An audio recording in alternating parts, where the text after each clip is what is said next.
when do you feel like that you got the attention of like the NASCAR industry? Oh, man. Was it during that time winning races for them? It definitely wasn't 2017. I couldn't run the first 3 races, the Classic, not old enough. So I had Bowman, Scott Lagacy, and maybe someone else drive. Yeah. Just the first 3, just trying to get through it.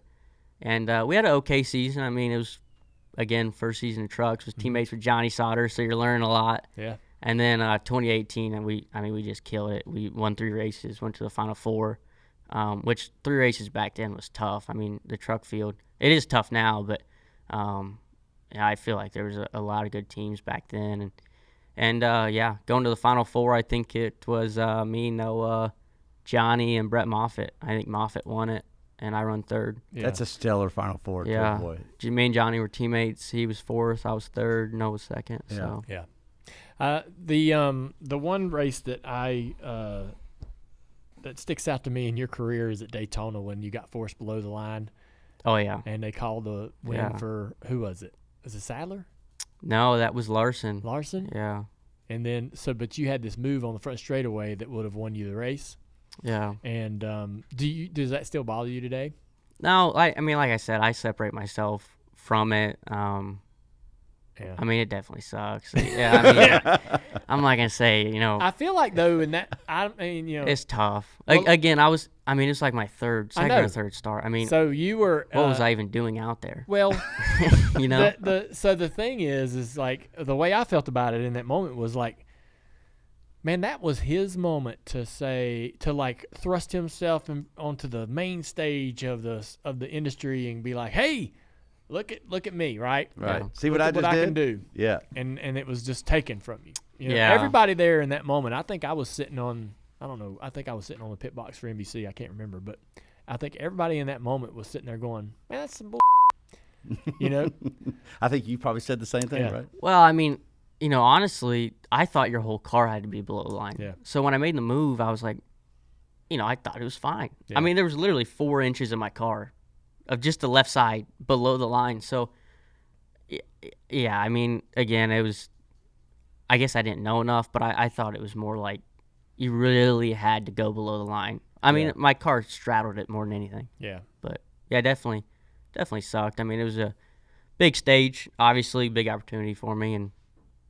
Were you driving a GMS car? Yeah, that was the second GMS car. So how do you get the opportunity to go to college? Why do you leave GMS to go to college? Yeah, so at the time, they only had trucks, and I think the next year they started an Xfinity team with Nemechek. Yep. A little bit, and Chris Rice and Matt, they I guess studied me and watched my truck deal and started talking to me and showed interest in me and wanted me to drive their cars. Yeah, seems like you've been there forever. 5 years. Yeah. Yeah. So that you replaced Ryan Truex. Yep. And the team, y'all had a pretty good solid year considering how they had been running. Yeah, it was one car. Yeah. When I started at college, we were one Xfinity car. And he's like went all in. Like he's Matt. Yeah. Oh, yeah, he's all in for sure. He's all in. Yeah. And so, what's been your experience there so far? I mean, you've been there for a long time. Seems like you've been there forever. It's when for me, it's been a great place for you to sort of learn the industry and learn, find your spot. But at the same time, y'all have tackled this massive undertaking of building a cup program that maybe you were ready for, maybe you weren't. But you tell me. Well, I think a lot of times, when young drivers like I was, you're looking to take a step up. You go get in these fast championship-winning race cars, and there's so much expectation. I didn't have that. I wasn't stepping into a winning race team. I wasn't stepping into a fast race car. When I sat down with Chris Rice, he said, hey, we're a 12th place race car the first time. I mean, that's what he said to me. And that's what they were, right? I mean, they had one top 5 when I was there in an Xfinity car. So for me, there wasn't as much pressure. I could go there and do it my way, do it our way, build the race team around us. I thought it was good. I mean, honestly, it was good for us. Halfway through that season, the crew chief Nick Harrison died, so when he passed away, it was tough for me, and obviously we built a good relationship for a long time there on the first rookie season. So went to Alex Yance, who was just doing the shocks for us at the time, and kind of shake that up. But yeah, I mean, we made the playoffs and we were fast at times, but yeah, I mean, I think it was a good step for me just because the expectations were a little bit lower, and I could go in there and kind of be under the radar until I figured it out. Yep. And then obviously we got like Ross and AJ in there and really started building speed, finding some good equipment, like really running good. And yeah, I think right at the time we started running good is when I was ready to really go, you know. Experience the thrill of the racetrack like you're in the driver's seat with DraftKings Sportsbook. Bet on your favorite racers and feel the rush of every pass, pit stop, and victory like never before. Right now, new customers can turn $5 into $200 instantly in bonus bets. Bet 5 on anything to score big no matter what goes down on the racetrack. Check out Dirty Modo every Thursday where they will handicap the field and they'll recommend bets to watch for the upcoming race. With props, parlays, and more, you'll have bets to follow all race long.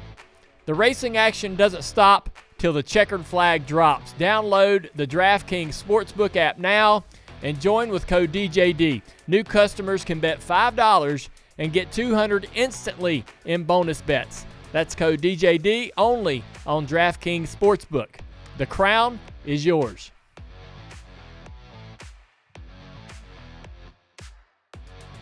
One of the things that is unique about Colleague, and especially in that time when Ross was there and AJ, was y'all's ability to, or it appeared, y'all's ability to work together.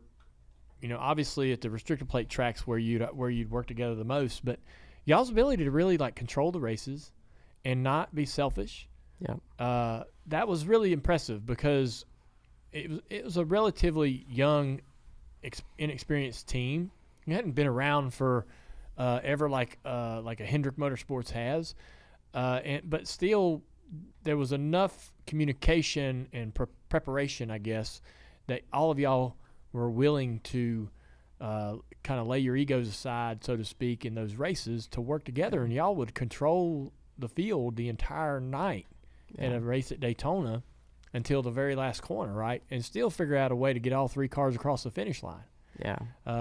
Our team struggles with that sometimes, Yeah. you know, trying to figure out who's supposed to lead, whether you're supposed to race your teammate or not race your teammate, and when that's okay and when that's not okay.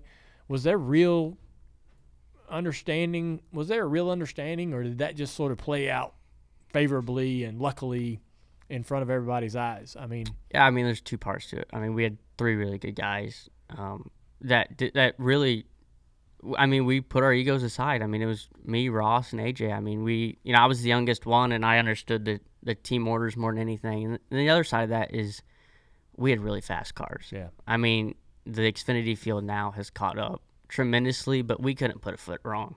I mean, between our motors and our aero package and everything we had going on, I mean, it was they drove themselves to the front. So we got really lucky there for a while with some really fast cars, and we were able to control there for a while. But even like this year, I went and run the Xfinity stuff, and the field is just caught up too much, and it's too competitive.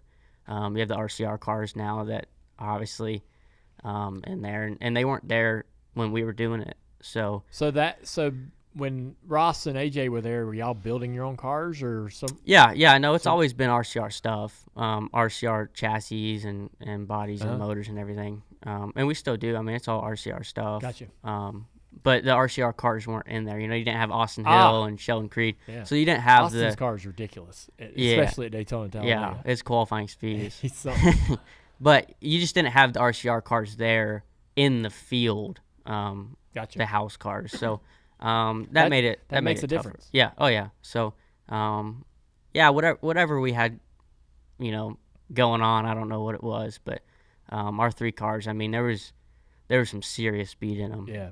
And you didn't have more teammates, so to speak. Yeah, and we executed. I mean, there was 3 of us that knew the deal, and Matt Colleague wanted to win, and yeah, I mean, it was a good deal for there for a while. To Dale's point, though, there was, and I remember all this, when Colleague like really emerged in that Xfinity series, and you Ross and AJ, there did seem to be, you certainly would assume there was intention of a chemistry and working together. And knowing AJ and Ross the way we all do, like, that's makes it even a little bit more surprising, actually. But you guys work so well together, especially at Daytona, Talladega. Man, I mean, you guys were legitimate, and it seemed, maybe I'm wrong, you tell me, if it seemed like it just kind of happened without really any big giant buildup. Like, Colleague was there, they were contending.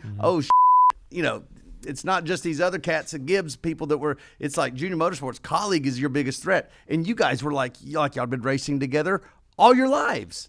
Yeah, well, my rookie year, we went to the Talladegas and the Daytonas, and I think it was just me. And I was like, man, I can't do anything out here. It's just me. Like, no one's helping me. No one's doing anything. And I went to him. I'm like, I can't. Like, it's all I got. There ain't no one going with me. No one's doing anything. Like, you can't win any of these speedway races by yourself. I mean, it's really hard. And so we had the 10 car come part-time for a while. And then, I think the next year, it was me and Ross full time, and then AJ did some part time stuff in the third car at the speedways to help us, and that was kind of the plan. I mean, it was obviously all planned out to help, but like I said, the speed of the cars, there for a while were just unbelievable, and the handling of them. I mean, those Xfinity cars can get pretty out of shape at speedways even. So, I mean, it was a good thing, and I don't know if you could ever. I mean, you guys try, right? I mean, it's tough to do it if the field is this tight. Yeah. What kind of owner is Colleague?